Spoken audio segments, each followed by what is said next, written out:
Ranked is right around the corner, and in today's video I'm going to be sharing with you guys 5 decks that I think are going to be so strong day one of Ranked in Pokemon Pocket. Now these decks are heavily inspired by first place winning deck lists from Limitless, and they all share a common card, and it's not Professor Research. No, it's the baby Pokemon Chingling, which I'm sure you've gone up against or maybe used in your own decks, and it is a fantastic card, especially if you're going first. This Pokemon has 30 HP and the move Jingly Noise, deals 10 damage, which is respectable, and also says your opponent cannot use item cards on their turn, which means no fossils. Okay, which means no rare candies. But on top of all of that, it also means if you're going first, your opponents cannot use Pokeballs. You know, the 2 cards that are almost guaranteed in 99% of decks, which means you can build up something else on the bench. And if they do not have a basic Pokemon that they drew from their deck, that active Pokemon, once it goes down, you win the entire game. So Chingling is going to be in every single one of these decks, and that is essentially your first play move. If you're going first, this would be an amazing opener. But with that being said, let's hop into the first deck that I want to talk about, which is probably the most balanced in today's video, and it is the Mega Altaria deck list. You have your Swablu here, you have your Chingling, and you have your Jirachi. And the reason I'm pointing those out is there are 5 Pokemon with 50 HP or less, which means Lycia here, your supporter card, can target those cards. Fantastic, because in this deck, you really do want to fill up your bench. Once you fill up your bench, you have your Mega Altaria for 2 energy that can swing for 130, which is fantastic. And if it takes damage, you have an Indeedee that's hopefully on your bench that could use its ability to then heal at least 20 HP on your Mega Altaria. But that's not all. You can actually do 150 damage with this Mega Altaria if you give it a Rocky Helmet. Now, I don't know about you, but 150 seems like enough damage to knock out many EX Pokemon. We also have a Sableye here that can counter Oricorios at the cost of discarding 1 card from your hand. It deals 70 damage. But then we also have a Sabrina and a Cyrus to close out games, because if you chip damage on a Mega Pokemon, you can just bring it back in and win the whole game. That's 3 points, easy peasy. But then also, because Mega Altaria is so easy to get online with 2 energies, you can attack with 1, build up the other, and once that one goes down, swing in your next fully HP'd Mega Altaria, and if your opponent doesn't have Cyrus, you win the game. But if they do, then I guess you could lose that way. But not to worry, that's why we have things like Mars to disrupt their hand. And then finally Copycat, because people are still playing Suicune, Entei, and what's the other one? Not Jolteon, you know, the lightning dog that nobody plays. That one, Raikou, yeah. So with their hands becoming so large, Copycat is such a fantastic card to honestly put almost in every deck. Maybe not as much as Chingling. I think Chingling is fantastic, but Copycat is right up there. Anyway, that's the first deck list in today's video. I'm going to try all these the weekend of Ranked coming out. I won't be able to play Ranked until that first weekend anyway, but these are the top 5 decks that I think are going to be really, really, really good. So I would love to hear from you guys what you think of each of them, which one you're trying, and which one are you already doing that might not be on this list, because you also think that could be a really strong meta deck. All right, let's move on to the next one, which is a full counter meta. This thing, I already actually recorded a video on this. I did it in casuals because Ranked wasn't out when I did it, but you'll see how strong this is regardless.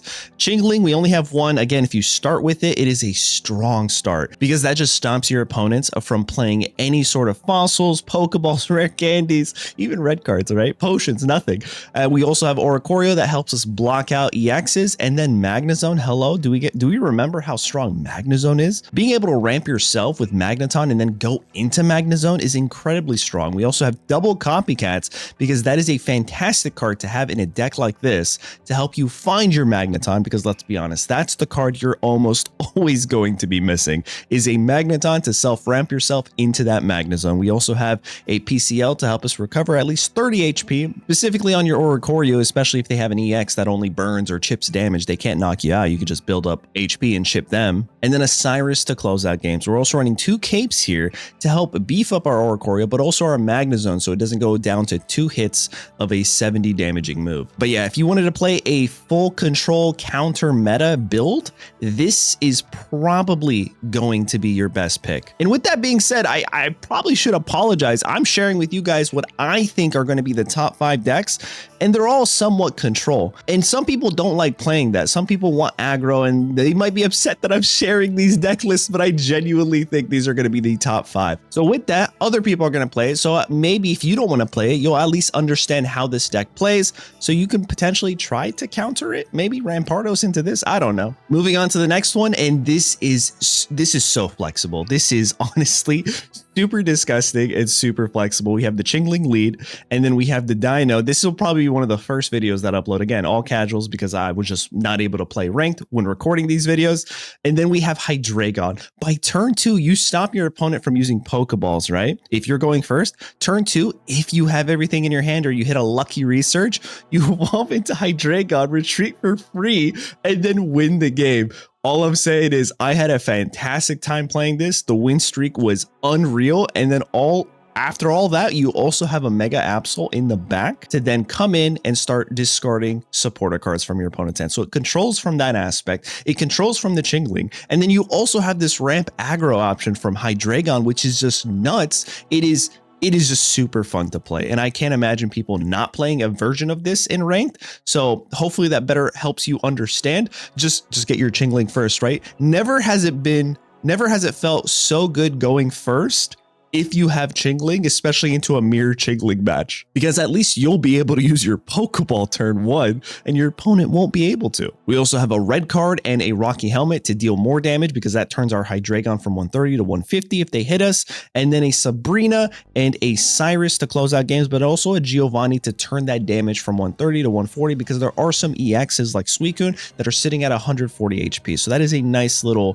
threshold of HP to go aim for a damage knockout. I just said a bunch of words together at the end there, but I think you guys got the point. Next up is the Decidueye build, and this one actually, the first place deck list didn't feature a Chingling, and I am featuring a Chingling because this deck is fantastic. Like, if you're going second, I just don't see how you don't win. This I feel like might have a 90% win rate. I'm throwing that number out there. It's a fake number, but what I'm saying is, if you're going second, you win almost all the time.